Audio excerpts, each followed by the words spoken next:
2월 17일 썸미타임입니다. 말씀은 창세기 34장 1절에서 11절 말씀입니다. 레아가 야곱에게 낳은 딸 디나가 그 땅의 딸들을 보러 나갔더니 히위 족속 중 하몰의 아들 그 땅의 추장 세겜이 그를 보고 끌어들여 강간하여 욕되게 하고 그 마음이 깊이 야곱의 딸 디나에게 연연하며 그 소녀를 사랑하여 그의 마음을 말로 위로하고 그의 아버지 하몰에게 청하여 이르되 이 소녀를 내 아내로 얻게 하여 주소서 하였더라. 야곱이 그 딸 디나를 그가 더럽혔다 함을 들었으나 자기의 아들들이 들에서 목축함으로 그들이 돌아오기까지 잠잠하였고 세겜의 아버지 하몰은 야곱에게 말하러 왔으며 야곱의 아들들은 들에서 이를 듣고 돌아와서 그를 모두가 근심하고 심히 노하였으니 이는 세겜이 야곱의 딸을 강간하여 이스라엘에게 부끄러운 일 곧 행하지 못할 일을 행하였음이더라. 하몰이 그들에게 이르되 내 아들 세겜이 마음으로 너희 딸을 연연하여 하니 원하건대 그를 세겜에게 주어 아내로 삼게 하라. 너희가 우리와 통혼하여 너희 딸을 우리에게 주며 우리 딸을 너희가 데려가고 너희가 우리와 함께 거주하되 땅이 너희 앞에 있으니 여기 머물러 매매하며 여기서 기업을 얻으라 하고 세겜도 디나의 아버지와 그의 남자 형제들에게 이르되 나로 너희에게 은혜를 잊게 하라. 너희가 내게 말하는 것은 내가 다 주리니 이 소녀만 내게 주어 아내가 되게 하라. 아무리 큰 혼수와 예물을 정할지라도 너희가 내게 말한 대로 주리라. 아멘. 사실 오늘은 디나 강간 사건입니다. 그죠? 그게 또 여기 보면은 야곱이 형 에서를 떠나보내고 세겜 성읍에서 장막을 치고 지내게 됩니다. 이곳에서 일어나는 일들이 있었습니다. 어떤 일들이 있었습니까? 첫 번째로 보면 야곱의 딸 디나가 세겜 성 구경을 나갔던 겁니다. 근데 그이 나갔다가 어찌 됩니까? 겁탈을 당하는 사건이 일어납니다. 근데 거기에서 이제 이 사건 이후에 하몰의 아들 추장 세겜이요, 디나랑 결혼하기를 원했던 겁니다. 그래서 야곱 측에서는 그 혼인 조건으로 하나를 내세우는데 무엇을 내세웠습니까? 세겜성 전체 남자들에게 할례를 요구했던 겁니다. 그래서 이제 할례하고 난 이후에 그들이 사실은 가장 아파했을 때, 그죠? 두 아들 누굽니까? 시몬하고 레이가 몰래 그 성을 기습해가지고 그 모든 남자를 다 죽이고 하몰과 세겜도 칼로 다 죽이게 되어버립니다. 이 엄청난 사건이 벌어진 겁니다. 자, 야곱의 강간의 딸 디나로 인해서, 야곱의 가정에 이 딸 디나로 인해서 강간 사건이 사실은 터졌는데 이 사건들을 야곱과 아들들이 오늘 어떻게 대응하고 있습니까? 사실은 야곱은 태중에서부터 하나님이 말씀하시기를 뭐라고 얘기했습니까? 태어나기 전부터요. 큰 자가 작은 자를 섬길 것이라고 그렇게 말했습니다. 근데 야곱은 태어날 때 어쨌습니까? 형의 발꿈치를 잡고 태어났습니다. 그리고 형으로부터 팥죽 한 그릇에요. 장자권을 빼앗아 버립니다. 그리고 이삭의 마지막 축복까지 가로채면서요. 이 야곱은 결국에는 도망자 신세가 되어버렸습니다.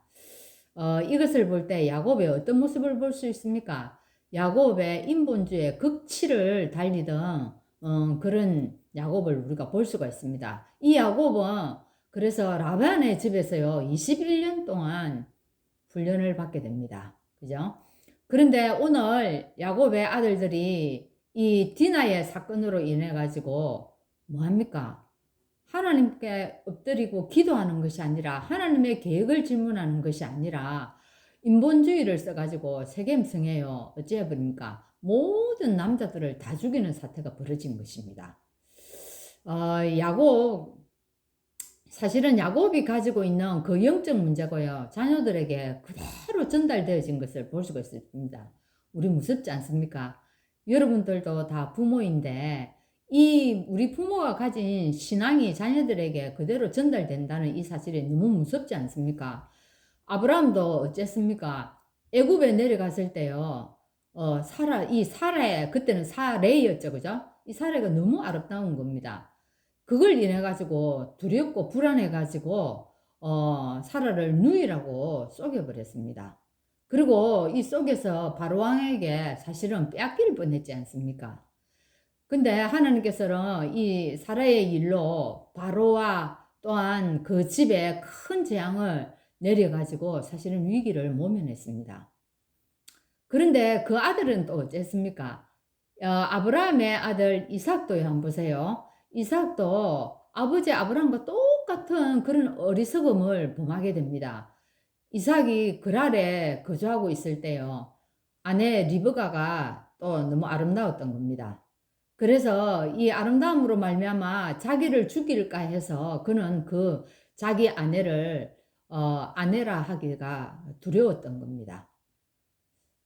얘기 한번 보세요. 오늘 우리의 영적 상태가 자녀들에게 전달되는 것을 오늘 성경에서 분명히 보여주고 있습니다. 우리가 하는 말이 아니라 우리가 가지고 있는 믿음이 어떻게 해요? 우리 후대들에게, 자녀들에게 전달되어지는 것입니다. 사실 우리 이번 복음을 말하고 있는데 실제 우리 현실 문제가 오면은요, 인본주의를 쓰게 되는 것입니다. 내가 인본주의 쓴다, 이거 자체도 느끼지 못할 만큼 인본주의로 돌아가 버린다, 이 말이에요. 내가 지금 인본주의를 쓰고 있는데 이게 인본주의라는 걸 깨닫지를 못한다는 겁니다. 사실은 오늘 한번 보세요. 야곱과 아들들이 하몰과 약속한 불신앙적인 언약은 결국 어떻게 되어집니까? 살인사건으로 터지게 되어버립니다. 자녀들에게 무엇을 물려줘야 되겠습니까? 오늘 우리 서밋타임에 하나님께서 우리에게 정말 깊이 묵상할 수 있는 그런 말씀을 우리에게 주신 것 같습니다. 문제가 왔을 때, 어려움 왔을 때 언약을 가지고 이겨나가는 것을 부모와 교회가 분명히 우리 후대들에게 보여줘야 합니다. 렘넌트들에게 언약적 응답이 무엇인가를 각인이 될 만큼 그렇게 해야 된다는 겁니다. 그래서 세상 나갔을 때 문제 오면은요, 하나님의 계획을 찾고 영적 싸움에서 우리 하나님이 하시는 역사를 우리 후대들이 볼 수 있도록 오늘 이 시간에 기도하는 시간 되기를 바랍니다. 하나님, 오늘도 우리에게 믿음 주신 걸 감사합니다. 우리가 참 불신앙에 사로잡혀 있었을 때는 우리가 인본주의 쓰는 것을 당연히 생각했고 그것이 불신앙인지 인본주의인지 모르고 살 때가 참 많았습니다. 그런데 많은 시간이 흘러 말씀이 우리에게 들어오게 하시고 이건 말씀 붙잡고 기도하면서 우리에게 무엇이 믿음이고 무엇이 인본주의고 불신앙인지를 깨닫게 하여 주신 것 정말 감사합니다. 하나님, 우리가 가지고 있는 이 불신앙들 인본주의가 우리 자녀들에게 흘려 들어가지 않고 내가 가지고 있는 이 믿음 가지고 현실과 문제와 영적 싸움하는 것들, 이런 것들이 자녀들에게 하나님 전달되었어서 우리 후대들은 믿음으로 승리하는 그런 시간들이 될 수 있도록 축복하여 주옵소서. 예수 그리스도 이름으로 기도하옵나이다. 아멘.